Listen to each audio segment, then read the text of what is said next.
What's up guys? ඔයගලන් සියලු දෙනාම සාදරයෙන් පිළිගන්නවා මගේ YouTube channel එකට. ඉතින් අද අපි කතා කරමු Kawasaki production line එකෙන් එළියට ආපු තවත් සුපිරි inline 4 250cc motorcycle එකක් ගැන. ඉතින් මේ බයික් එක තමයි Kawasaki Ninja ZXR250. 1989 තමයි මුල්ම වරට Kawasaki සමාගම විසින් මේ බයික් එක එළි දක්වන්නේ. ඉතින් ලාස්ට් වීඩියෝ එකේ මම CBR එක ගැන කතා කරා 250 RR එක ගැන.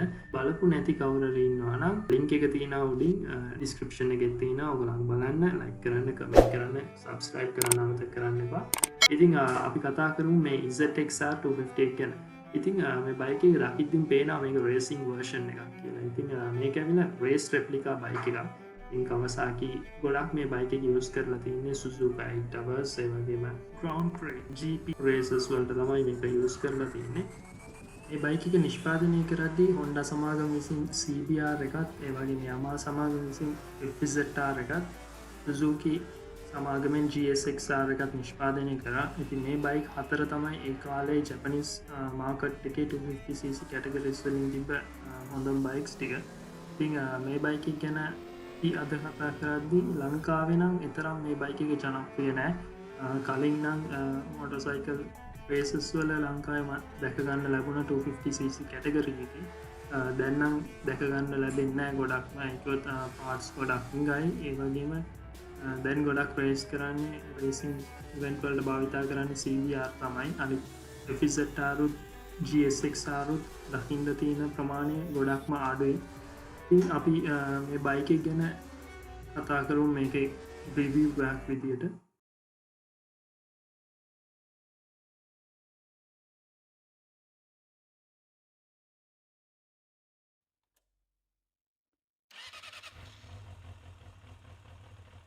මුලින්ම මේ බයික් එක එන්ජින් එක ගැන කතා කරනවා නම් 4 stroke inline 4 cylinder dual overhead cam 4 valve per cylinder 249cc liquid cool engine එකක් දැක ගන්න පුළුවන්. compression ratio එක 12.2ට 1යි. max power එක horsepower 45යි.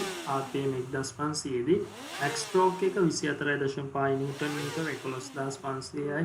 RPM වලදී. ඒ වගේම wet multi disc clutch එකක් දැක ගන්න පුළුවන්. transmission එක 6 speed gearbox එකක් දැක ගන්න පුළුවන්. final drive chain diagonal aluminium frame එකක් දැක ගන්න පුළුවන්. ඒ වගේම KCAS air duct system එක ඉදිරියෙන් දැක ගන්න පුළුවන්. ඒක තියෙන head එක cool වෙන්න. ඒ වගේම front suspension ගැන කතා කරනවා නම් upside down forks දැක ගන්න පුළුවන්. rear suspension adjustable monoshock එකක් තමයි තියෙන්නේ.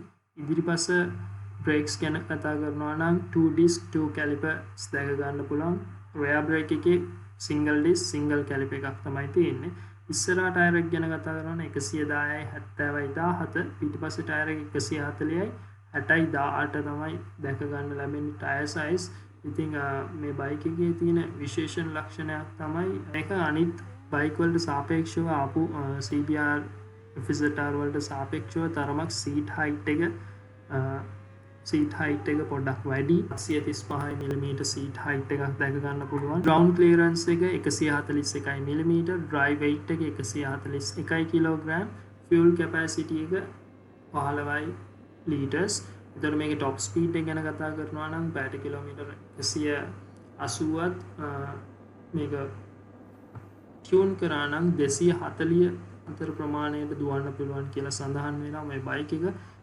අවසානයේට මට කියන්න තියෙන්නේ මේ වගේ බයික් එකක් කවුරු හරි ගන්නවා නම් ගන්න ඉන්නවා නම් හොඳම දේ තමයි මේ බයික් එකක් අදලා තියෙන දන්න කෙනෙක් එක්කන් ගිහලා මේ වගේ බයික් එකක් ගන්න එක. ඒයි කිව්වොත් මේවල ගොඩක් පාර්ට්ස් හුඟයි. ඒ වගේම ගොඩක් ලංකාවේ තියෙන බයික්ස් දැන්ට නම් තියෙන ගොඩක් අටවලා.